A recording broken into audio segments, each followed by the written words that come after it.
ತಾಯಿ ಎಸ್ ಜಾನಕಿಯವರು ನಿಧನರಾಗಿರ್ತಕ್ಕಂಥ ಸುದ್ದಿ ಕೇಳಿ ನಮಗೆಲ್ಲರೂ ಕೂಡ ದುಃಖವಾಗಿದೆ.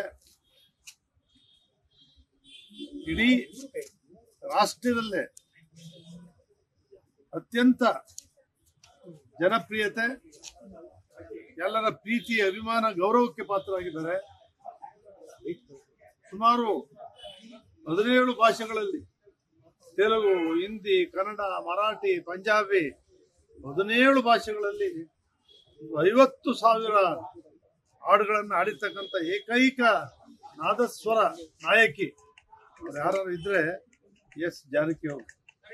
ಅವ್ರಿಗೆ 4 ಬಾರಿ ರಾಷ್ಟ್ರ ಪ್ರಶಸ್ತಿಯನ್ನ ಪಡೆದಿರ್ತಕ್ಕಂಥ ಏಕೈಕ ಮಹಿಳೆ ಎಸ್ ಜಾನಕಿ ಅವರು.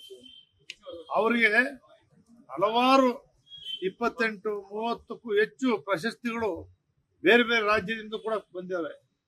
ಆ ರೀತಿಯ ನಮ್ಮ ಭಾರತ ದೇಶದ ಅತ್ಯುನ್ನತ ಚಲನಚಿತ್ರ ಹಿನ್ನೆಲೆ ಗಾಯಕಿ ಎಸ್ ಜಾನಕಿ ಅವರು. ನಾವು ಯಾವತ್ತೂ ಕೂಡ ಎಸ್ ಪಿ ಬಾಲಸುಬ್ರಹ್ಮಣ್ಯಂ ಅವ್ರನ್ನ, ಎಸ್ ಜಾನಕಿ ಅವ್ರನ್ನ ನಾವು ಯಾರು ಕೂಡ ಮರೆಯುವಂತಿಲ್ಲ.